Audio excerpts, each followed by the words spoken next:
International, our voice in the world.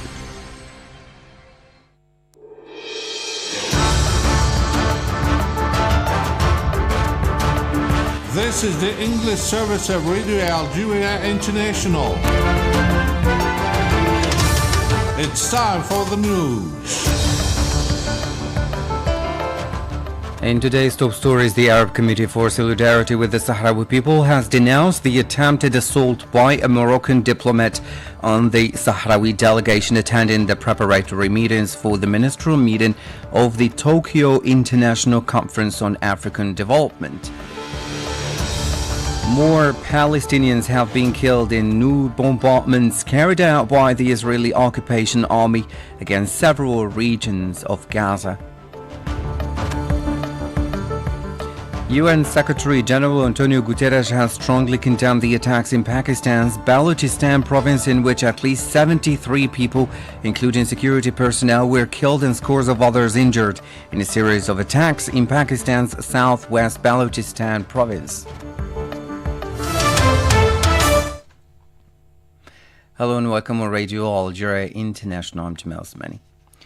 The Minister of Foreign Affairs and National Community Abroad, Ahmed Attaf, has offered his condolences to his Egyptian counterpart, Badr Abdel Adi, and the Secretary-General of the Arab League, Ahmed Abul Ghait, following the death of former Egyptian Foreign Minister and Secretary-General of the Arab League, Nabil Al-Arabi.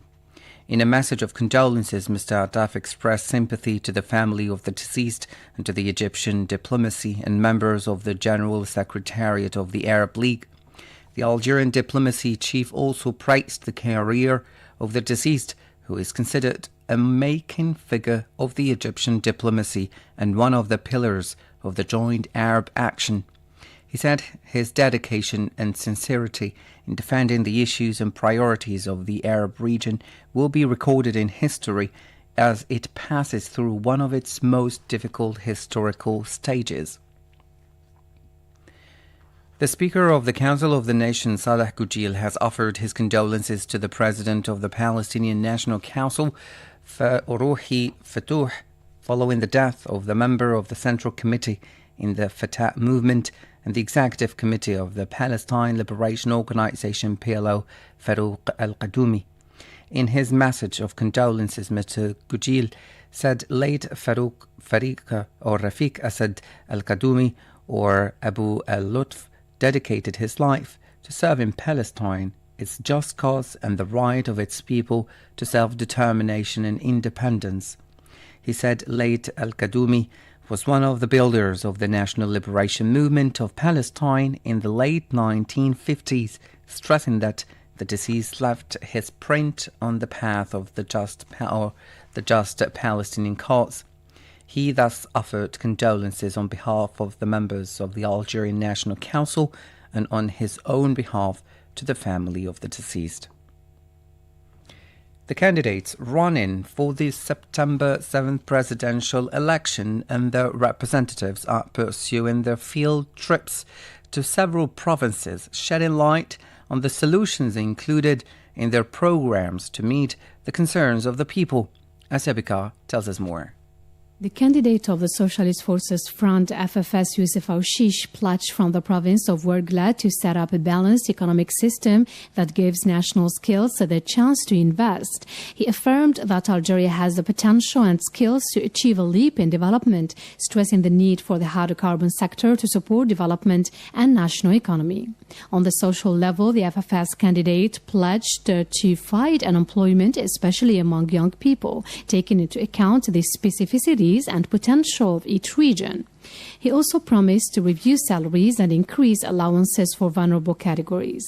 The leaders of the political parties supporting the independent candidate Abdelmajid Tebboune, for their part, stressed from Sila province the importance of renewing their trust in him for a second term to enable him to continue the policy of social support for the benefit of the various social categories. The Secretary General of the National Democratic Rally assured that the vote in favor of the independent candidate Abdelmajid Tebboune would allow him to continue the policy of social support as well as the implementation of new housing programs and the increase of allowances granted to housewives, people with specific needs, retirement, pensions, and civil servant salaries. For his part, the candidate of the Movement of Society for Peace, Abdelali Hassani Sharif, stressed from Adrar province his commitment to strengthening special development programs for the southern regions of the country.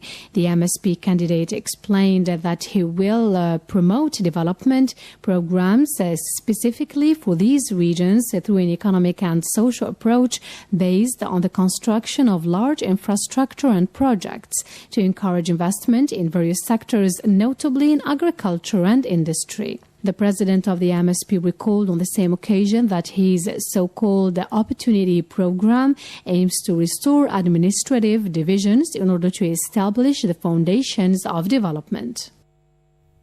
You're listening to Radio Algeria International. As the world celebrates today the 75th anniversary of the Geneva Convention, the most abject crimes and the worst atrocities have been committed for more than 320 days by the Israeli occupation against the Palestinian people under the watchful eyes of the whole world.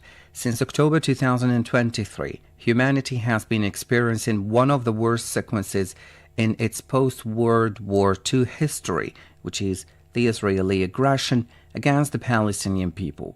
This year was marked by deliberate bombings of hospitals, health structures, and health personnel, which are prohibited by the first two conventions, those of 1864 and 1906. The Zionist entity has trampled on all the agreements signed by 196 states in the world. The Arab Committee for Solidarity with the Sahrawi people has denounced the attempted attack by a Moroccan diplomat on the Sahrawi delegation attending the preparatory meetings for the ministerial meeting of the Tokyo International Conference on African Development, saying that the Mahsen is flouting the most basic rules of international law. Mariam Barshi.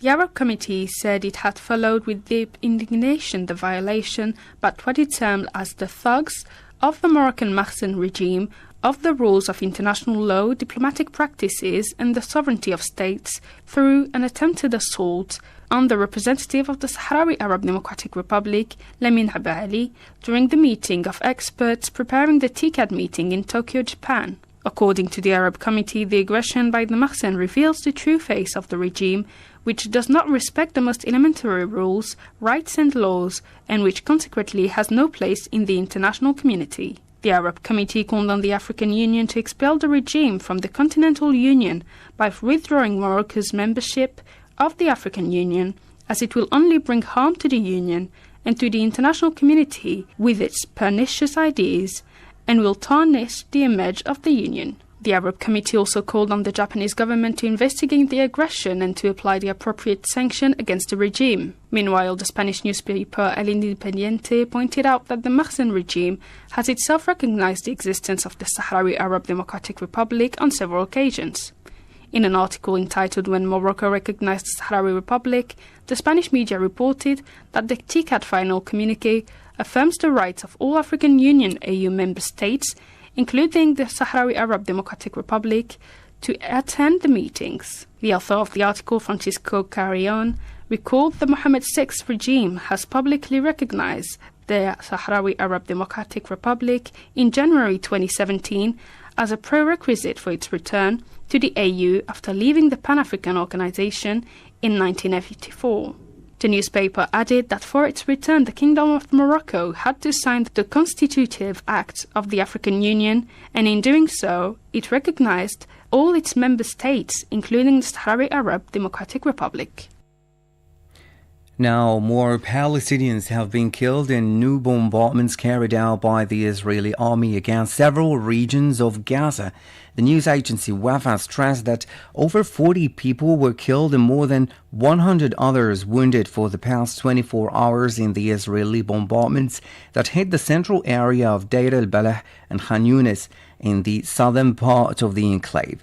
The Israeli large-scale operation launched last October against the territory has so far claimed over 40,400 lives and caused the displacement of thousands of Palestinians. Evoking the Israeli attack on Deir al-Balah, the representative of the Hamas movement here, Youssef Hamdan, had the following. The situation in Deir al-Balah, in the center of the Gaza Strip, which is overcrowded by refugees, reflects the most horrific image of genocide in the contemporary history of humanity. The Nazi Zionist government committed all these massacres overtly. This is why we reiterate our call on the international community, to the United Nations and all the international organizations, and to all the freedom lovers, to reject loudly and clearly such a genocide and massacres. Meanwhile, the Israeli occupying authorities pursue their acts of aggression and exactions against the Palestinian population in the West Bank. The Israeli authorities continue to turn a blind eye to the assaults carried out by Jewish settlers who regularly made incursions into the Al-Aqsa Esplanade in occupied East Jerusalem. The incursions, condemned by the Palestinians as provocations, often involve members of the far-right Israeli government who overtly speak in favour of altering the sacred place, considered Islam's third holy place. In this connection, the Israeli planned construction of a synagogue inside the Al-Aqsa Mosque triggered off strong condemnations. The Hamas representative said the plan reveals the Israeli government's nature and uncover its scheme aimed at Judaizing the holy city. The criminal Ben Ghafir announced that he was willing to build a synagogue at the Al-Aqsa Mosque, once again demonstrating the extremist nature of the Zionist government and expressing its intention to continue its genocide and ethnic cleansing, and to impose it to our Arab Muslim nation in full view of the international community. It is therefore up to the Arab and Muslim nation and to free men throughout the world to stand united in the face of these crimes, which do not only concern our people and our land and sacred places. We will continue our resistance. Earlier, the Arab Parliament condemned the Israeli move and warned against its disastrous consequences on the peaceful efforts and stability in the region.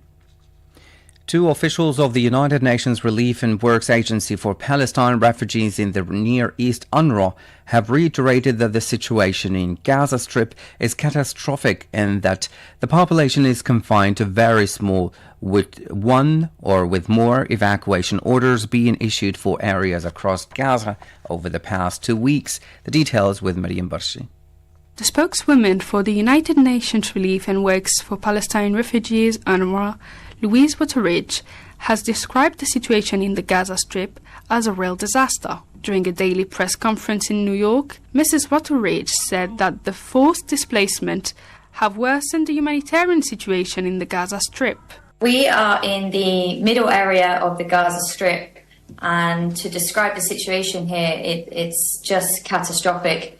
The last couple of weeks, we have had relentless forced displacement orders in the middle area, in the southern area, and also in northern Gaza Strip. And what we're seeing here is hundreds of thousands of people forced to move on a daily basis. There's very limited access to any kind of vehicles for this kind of displacement now, and people just don't know where to go. We're seeing an increase in spread of disease. As most are aware, we've now had the first confirmed case of polio in the Gaza Strip since the last 25 years.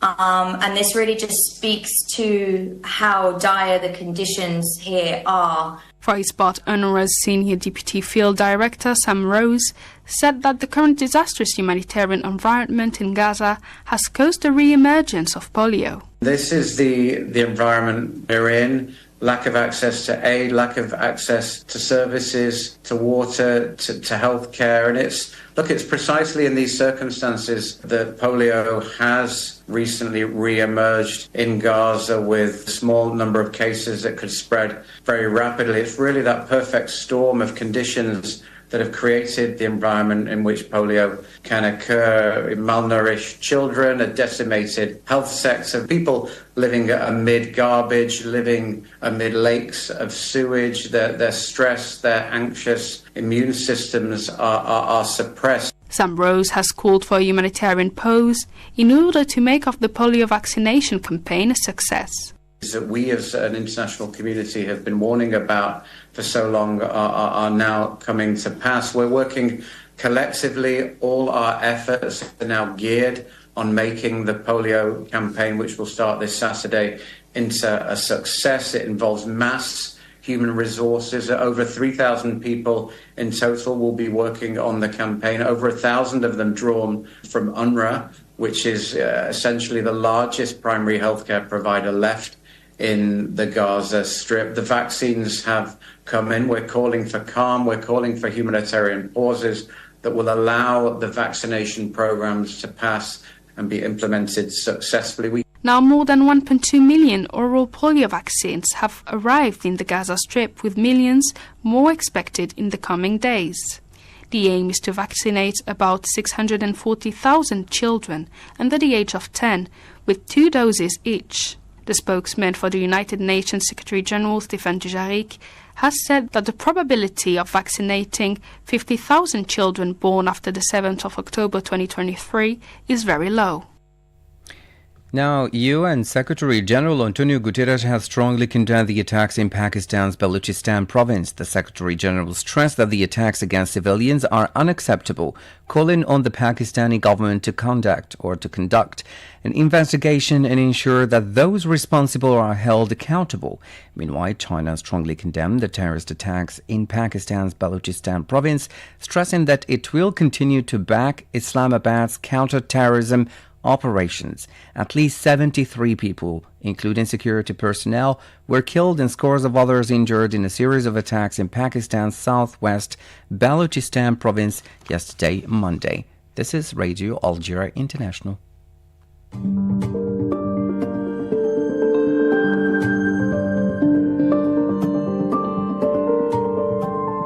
Hello and welcome to this new edition of your weekly program, The Health Magazine.